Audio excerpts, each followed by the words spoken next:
स्वागत है आपके यूट्यूब चैनल पे।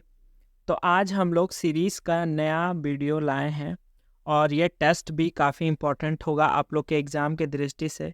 तो चलिए हम लोग बिना समय को गंवाए हुए इस सीरीज़ को स्टार्ट करते हैं। तो इसी के साथ आज का जो पहला सवाल है वो है, सैनिक वंश धारण कर किया जाने वाला झारखंड का एक लोक नृत्य है। तो कहा जाता है कि इसमें जो सैनिक का जो वस्त्र होता है वो धारण करके एक नृत्य किया जाता है झारखंड में। तो वो कौन सा नृत्य है? ऑप्शन ए पाइका नृत्य, ऑप्शन बी जदुर नृत्य, ऑप्शन सी जपी नृत्य या ऑप्शन डी जात्रा नृत्य।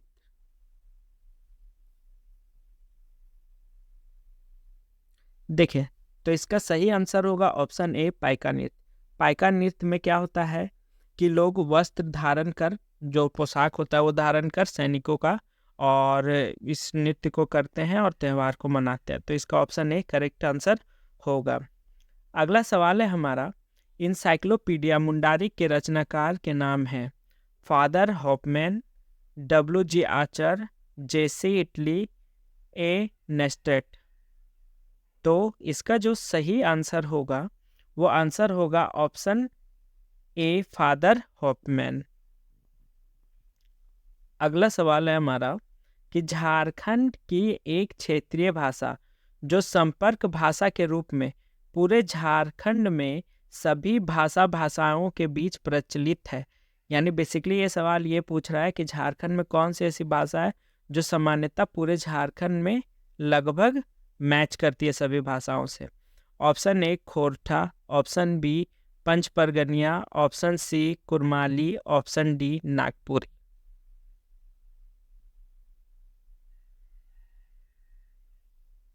देखिए, तो इसका सही उत्तर होगा ऑप्शन डी नागपुरी। नागपुरी एकमात्र ऐसी भाषा है जो सभी भाषाओं में लगभग थोड़ा बहुत मिल के ही उसका इस्तेमाल किया जाता है। तो झारखंड में लगभग सभी जगहों पे इस भाषा का इस्तेमाल हो ही जाता है। तो ऑप्शन डी इसका करेक्ट आंसर होगा। अगला सवाल है, झारखंड राज्य की सीमा कितने राज्यों को स्पर्श करती है? Option A 4, option B 5, option C 6, option D 7। तो बेसिकली जो झारखंड है हमारा, वो झारखंड बेसिकली 5 राज्यों को स्पर्श करती है। तो ऑप्शन ए बी इसका करेक्ट आंसर होगा। यूपी, बिहार, पश्चिम बंगाल, उड़ीसा, छत्तीसगढ़, ये 5 राज्य को स्पर्श करती है। तो इसका सही उत्तर होगा ऑप्शन बी। चलिए अगला सवाल हम लोग देखते हैं, और ये सवाल है कि झारखंड का सबसे लंबा क्षेत्रीय राजमार्ग है। तो सबसे लंबा क्षेत्र राष्ट्रीय राजमार्ग होगा। राष्ट्रीय राजमार्ग की बात करें, यानी कि नेशनल हाईवे जो सबसे लंबा है झारखंड का, NH-33, NH-78, NH-98 या NH-100। तो सबसे लंबी राजमार्ग है वो है NH-33, जो कि हजारीबाग के बहुत से झारखंड के बहुत से राज्यों से होकर गुजरता है, जैसे हजारीबाग, रांची, आपका जमशेदपुर, ऐसे करके ये काफ़ी लंबा राजमार्ग है। तो सबसे लंबा राजमार्ग होगा ऑप्शन ए NH-33। चलें अगला सवाल देखते हैं हम लोग। अगला सवाल है, भारतीय संविधान में अभी तक झारखंड की कितनी जनजातीय को अनुसूचित जनजाति घोषित किया गया है? कितने जनजातियों को अनुसूचित जनजाति घोषित किया गया है? तो option A 12, option B 22, option C 32 या ऑप्शन डी 42।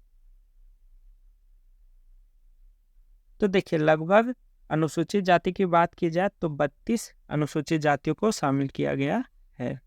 तो इसका जो सही आंसर होगा वो होगा ऑप्शन सी। अगला सवाल है हमारा कि रॉलेट एक्ट कराची के विरोधियों में निम्न में कौन शामिल था? तो जो रॉलेट एक्ट 1947 के जो आज़ादी में चल रहा था, उसमें कौन कौन शामिल थे? बागेश्वर सहाय और गुलाब तिवारी, रामदीन पांडे और सज्जन सिंह, भागवत पांडे और बिंदेश्वरी पाठक, या ऑप्शन डी इनमें से कोई भी नहीं। तो रांची में विरोधियों के रूप में रॉलेट एक्ट के समय जो शामिल थे वो थे बागेश्वर सहाय और गुलाब तिवारी। तो इसका करेक्ट आंसर होगा ऑप्शन ए।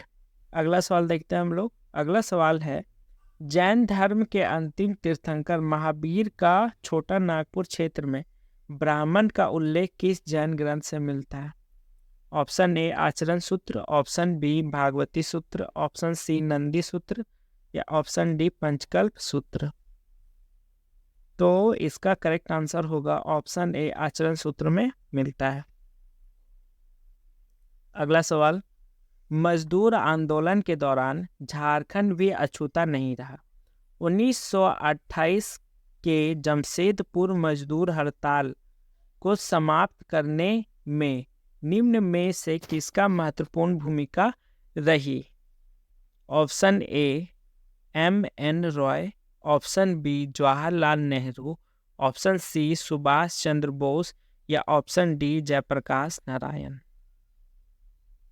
तो बेसिकली मजदूर आंदोलन जब जमशेदपुर में चल रहा था तो इसको ख़त्म करने के लिए जो महत्वपूर्ण भूमिका थी वो निभाए थे सुभाष चंद्र बोस जी ने। तो इसका करेक्ट आंसर होगा ऑप्शन डी, ऑप्शन सी। चलें अगला सवाल हम लोग देखते हैं। अगला सवाल है हमारा, किस आदिवासी आंदोलन में परंपरागत अर्थात झूम खेती की तरफ लौटने का आह्वान किया गया? तो ऑप्शन देख लेते हैं हम लोग।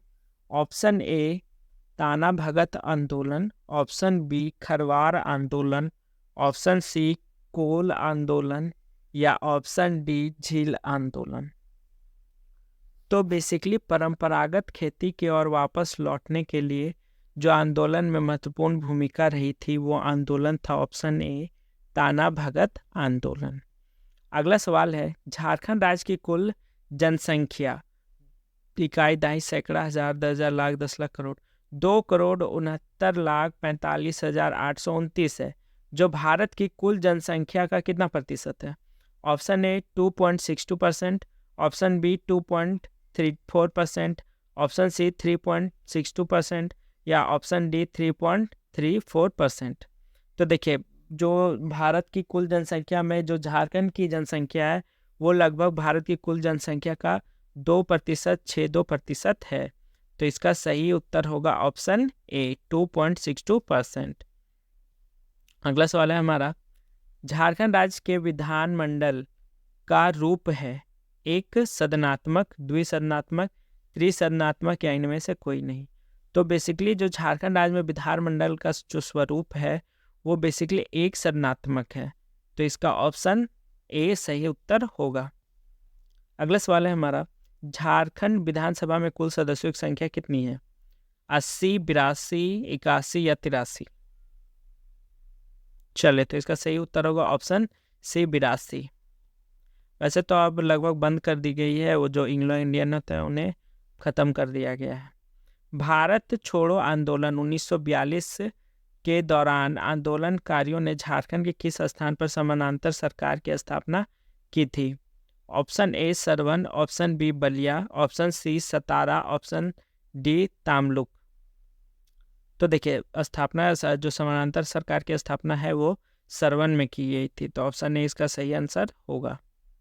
अगला सवाल है, छोटा नागपुर खास के नाग वंश की प्रथम राजधानी कहाँ स्थित थी? सुतियाम्बे में, चुटिया में, खोखरा में या दोईसा में?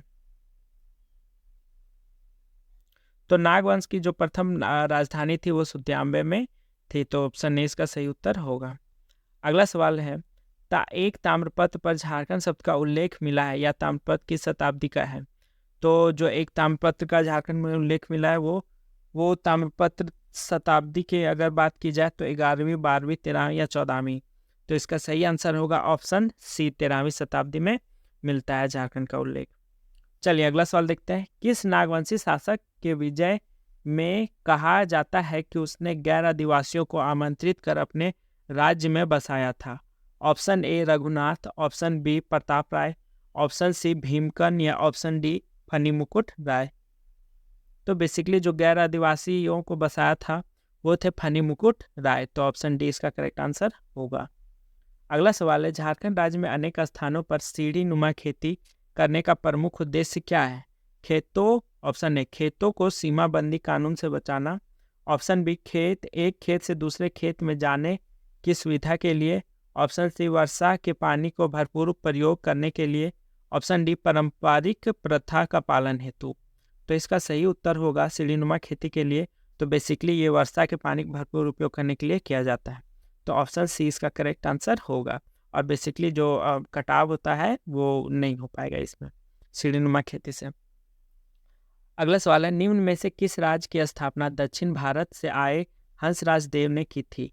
कुंडा, कैंडी, छह या खड़गडिहा? तो हंसराज देव ने खड़गडिहा की स्थापना की थी, तो ऑप्शन डी इसका करेक्ट आंसर होगा।